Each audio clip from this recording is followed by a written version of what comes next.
안녕하십니까. 오늘은 여러분들하고 35번째 시간이 되겠습니다.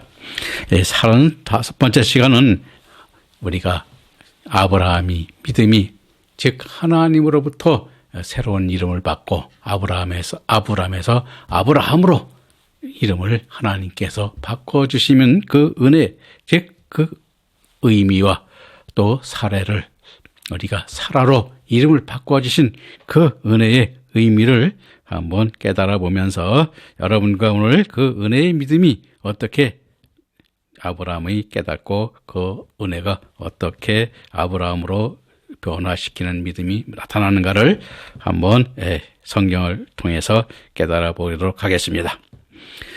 17장 즉 창세기 17장 5절 6절 말씀에 보면은 이제 후로는 네 이름을 아브라함이라 하지 아니하고 아브라함이라 하리니 이는 내가 너로 열국의 아비가 되게 함이니라.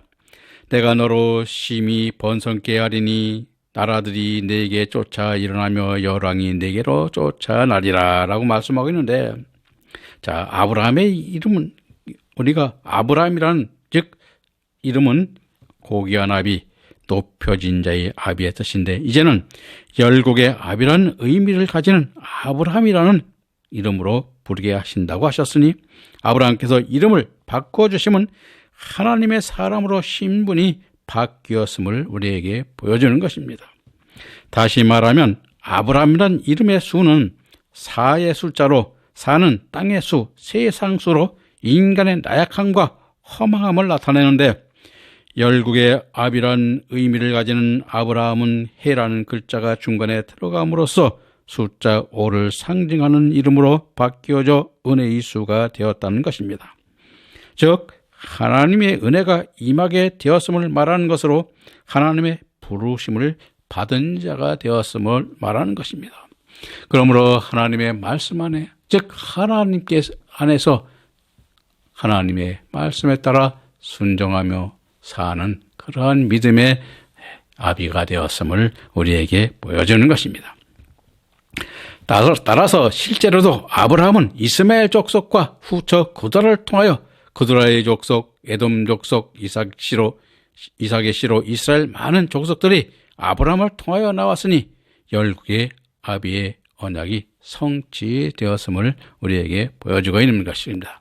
그리고 6절에 내가 너로 심히 번성케 하리니 나라들이 네게 쫓아 일어나며 열왕이 네게로 쫓아나리라 하심도 문자적으로는 그의 후손 중에 많은 왕이 낳고 특히 다윗 왕과 솔로몬 왕을 통하여 전성기를 이루었습니다.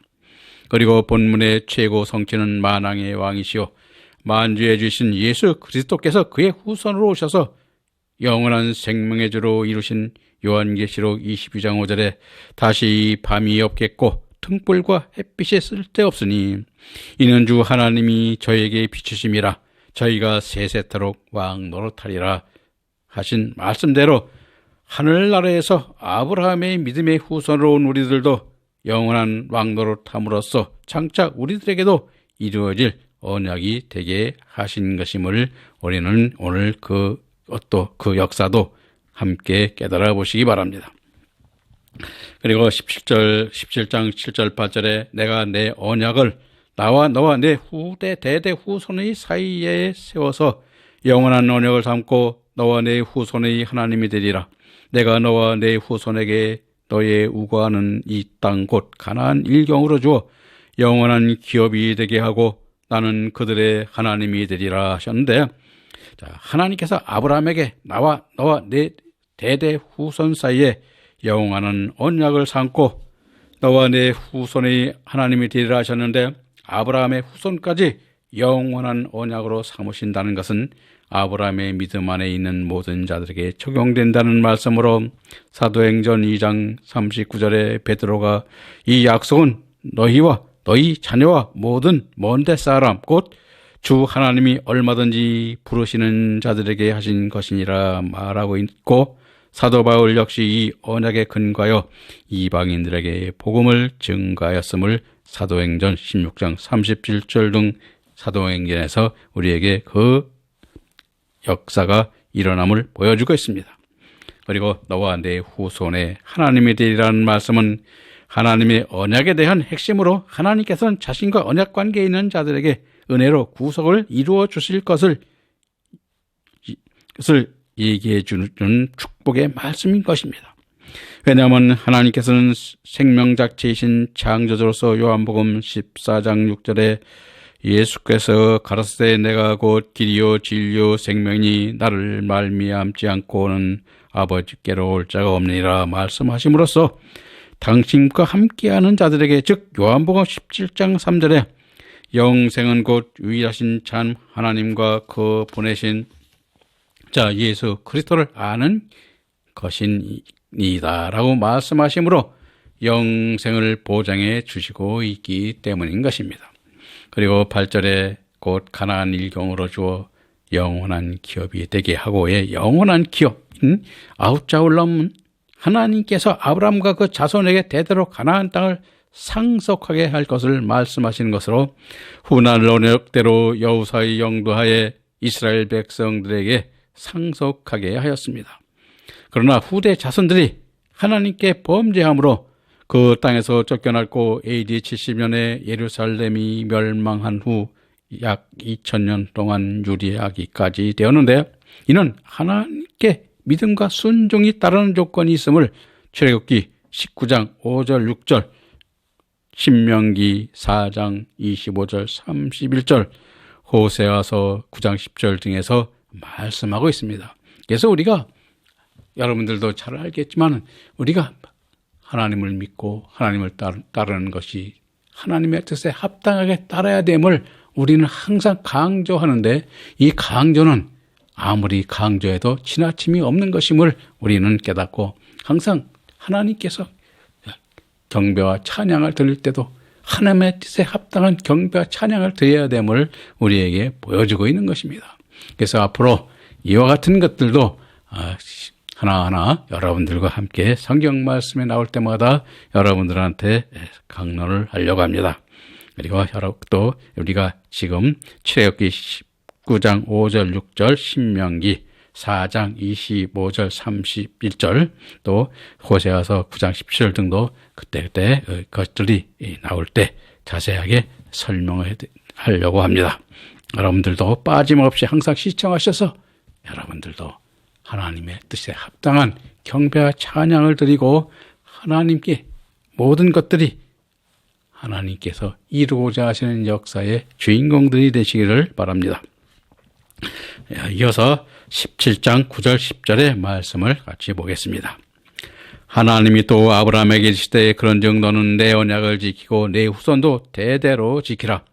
너희 중에 남자는 다 할례를 받으라.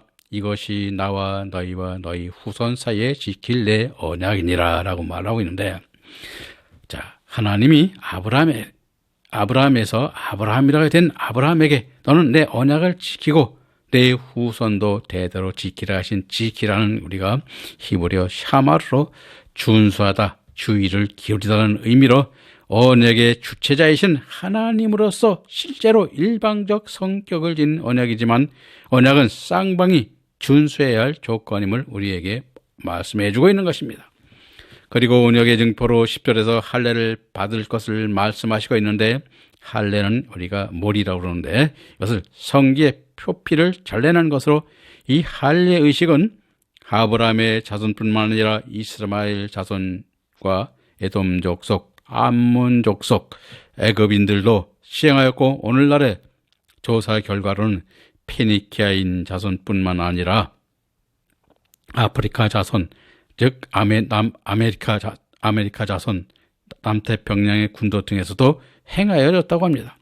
그러나 성경적으로 할비는 옛것을 벗어버리고 육신적인 죄와 부정한 것을 떨쳐버리는 정결의식의 상징적 표현으로 설명하고 있습니다. 근데 실제로 왜냐하면 우리가 악한, 즉 말하자면 그 표피를 잘라서 피를 흘리는 것은 악한, 우리 인간의 악한 것들을 쏟아낸다는 그 의미도 우리가 있음을 여러분들도 한번 생각해 보시기 바랍니다. 그래서 이 할례를 받았다. 이 할례는 또 우리가 신약 성경에 와서는 이것을 세례로도 우리가 나타내고 세례를 가름하는 그러한 의식으로도 우리가 설명을 하고 있습니다. 그래서 이 할례를 받다, 그것은 바로 하나님의 백성이요, 하나님의 자녀요, 하나님의 아들 되는 징표인 것을 여러분들도 알고, 그래서 오늘날도 보면은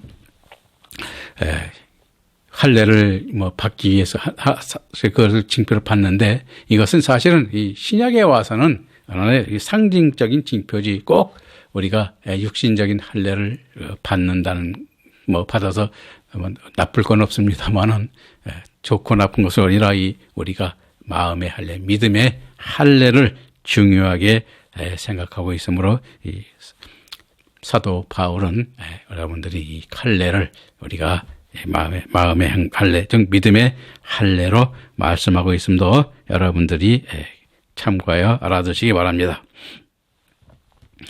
그리고 17장 11, 12절에 보면 너희는 양피를 베어라. 이것이 나와 너희 사이의 언약의 표징이니라.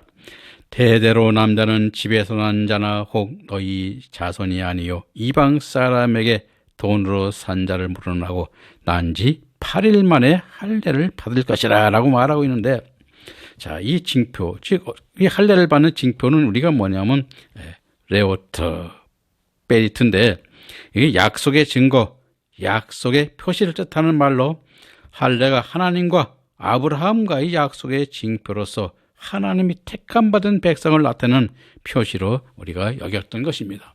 그래서 여러분들이나 저나 그러한 할례는 오늘날 세례로와 같음을 여러분들도 이해하시기 바랍니다.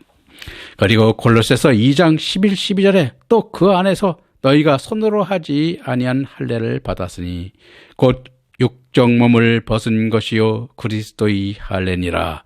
너희가 세례로 그리스도와 함께 장사한 바 되고 또 죽은 자들 가운데서 그를 일으키신 하나님의 역사를 믿음으로 말미암아 그 안에서 함께 일으키심을 받았느니라 하심으로써 할례가 세례임을 또 말씀하고 있습니다. 신명기 10장 16절에서는 모세는 모든 죄에서 떠나 하나님의 뜻에 합당하게 행하라는 의미에서 마음의 할례를 행하라 하였고, 에레미야 선지자와 에스겔도 마음의 할례를 강조하였습니다. 그리고 대대로 남자는 집에서 난 자나 혹은 너희 자손이 아니요 이방 사람에게 돈으로 산 자를 물어나고 난 지 8일 만에 할례를 받을 것이라 하셨는데, 하나님이 아브라함의 자손뿐만 아니라 그들의 종이나 이스라엘에 유숙하는 타국인까지도 할례를 받게 함으로써 하나님을 섬기는 자들을 모두 다 하나님의 백성임을 우리에게 말씀으로 보여주고 있습니다. 또한 난지 8일 만에 할례를 받으라는 의미는 구속사적으로 안식일이 지난 첫 번째 날로서 그리스도께서 부활하신 날로 그리스도와 함께 새롭게 출발하는 부활의 새 생명이 되었음을 상징하고 있음을 우리가 로마서 8장 10절부터 11절에서 말씀하고 있는데, 우리가 할례, 그래서 우리가 이 할례는 성경에서 중요한 우리의 의미를 가지고 있음도 여러분들도 알고 깨닫고, 항상 우리는 마음의 할례, 또 여러분들이 거듭난 성령 세례와 같은 세례를 받는 그런 할례를 여러분들도 받는 자들이 되시기를 바랍니다. 그리고 이어서 17장 13, 14절의 말씀을 보겠습니다. 너희 집에서 난 자든 너희 돈으로 산 자든지 할례를 받아야 하리니 이에 내 언약이 너희 살에 있어 영원한 언약이 되려니와 할례를 받지 아니한 자는 백성 중에 끊어지리니 그가 내 언약을 배반하였음이라 하고 있는데, 자, 우리가 할례를 받는 데서는 너희 집이나 집에서 난 자든 너희 돈으로 산 자든 할례를 받아야 한다는 것은, 즉 할례를 받기를 거절하는 사람은 하나님을 섬기지 않겠다는 자신의 의지를 나타내는 것을 말하고 있기 때문인 것입니다. 즉 이와 같이 할례를 받지 않는다는 것은 우리가 하나님의 뜻이 아닌 이 인간의, 즉 인간의 삶을 살겠다, 자신의 의지대로 살겠다고 하는 것을 우리가 나타낸다는 것을 여기서 말씀하고 있는 것입니다. 그리고 이어서 내 언약이 너희 살아있어 영원한 언약이 되리니 했는데, 살이라는 것은 빠사로 피부, 몸, 하체로도 번역되는데, 살에 있다는 것은 할례 의식을 통하여 육신에 새겨진 언약의 징표를 보고 하나님의 언약의 내용을 마음에 새겨 하나님의 택하신 자녀답게 살라는 것입니다.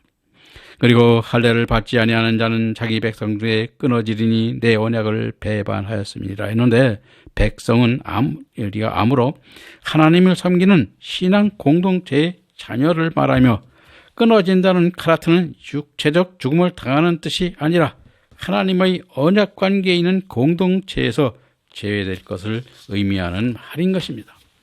그래서 하나님의 모든 언약은 무관하다는 것이죠. 그래서 오늘 우리도 마찬가지입니다. 하나님과의 언약 관계, 참 여러분들도 저도 잘 알겠습니다만은 이 하나님, 즉 우리가, 그래서 이게 저도 가끔 이제 그런 말을 많이 듣습니다. 목사님은 그러면 하나님 말씀을 하나도 빠짐없이 잘 지키고 사십니까?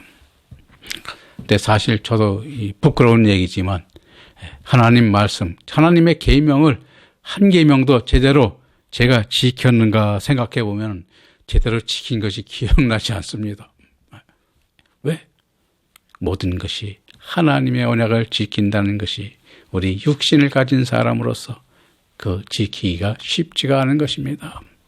그런데 저는 지키지 않은데 뭐 이렇게 지키는 이 하나님 말씀을 강론하냐 하는데, 이 강론하는 것은 하나님께서 우리가 은혜로 그것을 의롭게 여기시는 그 하나님께서 우리의 말씀을 지키려고 노력하는 것뿐이지 온전히 지킬 수가 없음을 저도 우리가 성경에서 보면은 그렇게 보여지고 있습니다.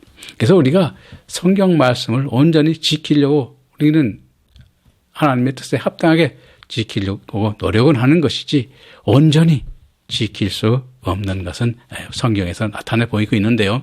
여러분들도 그와 같은 것을 아시고 하나님 말씀대로 순종하며 살려고 노력하는 그러한 삶 속에서 하나님께서 이루어 가시는 그 역사를 보면은 하나님의 은혜가 어떠한가를 깨닫게 되고, 아브라함이 그 은혜를 우리에게 깨달아서 하나님의 은혜의 말씀대로 하나하나 이루어가듯이 우리도 그렇게 이루어가게 되는 것입니다.